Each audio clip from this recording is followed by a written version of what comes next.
চলে গেলেন স্বাধীন বাংলা ফুটবল দলের অধিনায়ক জাকারিয়া পিন্টু। স্বাধীনতা পদক, জাতীয় ক্রীড়া পুরস্কার প্রাপ্ত এই ক্রীড়াবিদের মৃত্যুতে শোকের ছায়া নেমে এসেছে ফুটবল তথা ক্রীড়াঙ্গনে। বাদাসর ধানমন্ডিতে প্রথম জানাজা শেষে আজ তার মরদেহ রাখা হবে হাসপাতালে। কাল মোহামেডান ও ফুটবল ভবনে জানাজা শেষে রাষ্ট্রীয় মর্যাদায় দাফন করা হবে মিরপুর বুদ্ধিজীবী গোরস্থানে।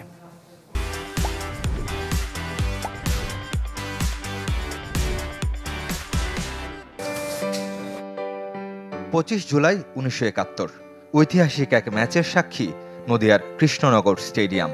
এ মাঠেই প্রথম খেলতে নেমেছিল স্বাধীন বাংলা ফুটবল দল, যে দলের নেতৃত্বে ছিলেন জাকারিয়া পিন্টু। 18 নভেম্বর 2024 সেই জাকারিয়া পিন্টু পৃথিবীর মায়া ছেড়ে চলে গেলেন। ফুটবল মাঠের যোদ্ধা হার মানলেন জীবন যুদ্ধে, নিয়তির অমোঘ সত্য মেনে। শুধু বাংলাদেশ নয়, স্বাধীনতা সংগ্রামের বৈশ্বিক ইতিহাসেও স্বাধীন বাংলা ফুটবল দল আজও বিরল, অনন্য।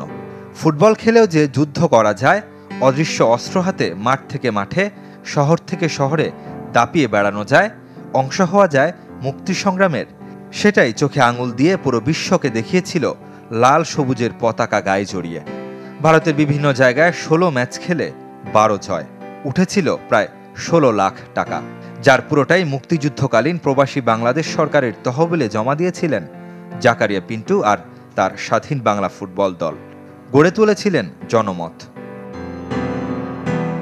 স্বাধীন বাংলাদেশেরও প্রথম অধিনায়ক ছিলেন জাকারিয়া পিন্টু।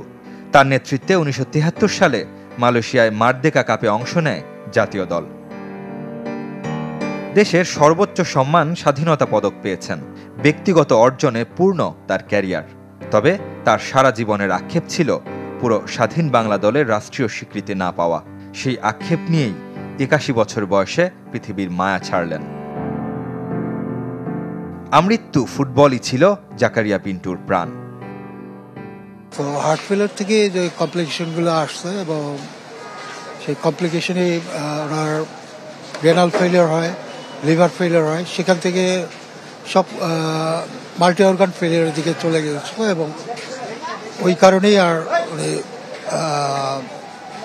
মারা গেছে। যদি আব্বা কোনো ভুল ত্রুটি বা কারোর কাছে কোনো ভুল সেজন্য সবাই তারা ক্ষমা করে দিন। আমার এখন মনে হচ্ছে আপনারা যতটা ভালোবাসছেন তারা, actually is a good man. আমি খুব প্রাউড ফিল করতেছি এখন। তাকওয়া মসজিদে তার অনেকে জানাজা হবে, তারপর ইয়েতে বাডেমে তার লাশ রাখা হবে। আগামীকাল মোহামেডান ক্লাবে সকাল 10টায় জানাজা, তারপর প্রেস ক্লাবে একটা জানাজা হবে, তারপর হচ্ছে মানে এই বুদ্ধিজীবী কবরস্থানে তাকে দাফন করা হবে আগামীকালকে। ক্লাব ক্যারিয়ারের সিংহভাগ সময় মোহামেডানে খেলেছেন, ছিলেন দলটির রক্ষণভাগের অতন্দ্র প্রহরী। খেলা ছেড়ে কখনো কোচ, কখনো সংগঠক, কখনো বা শুধুই স্থায়ী সদস্য পরিচয়ে সাদা কালোর মায়ায় নিজেকে জড়িয়ে রেখেছেন। এখন নিজেই হয়ে গেলেন সাদা কালো ছবি। রেদমান শিব, চ্যানেল 24, ঢাকা।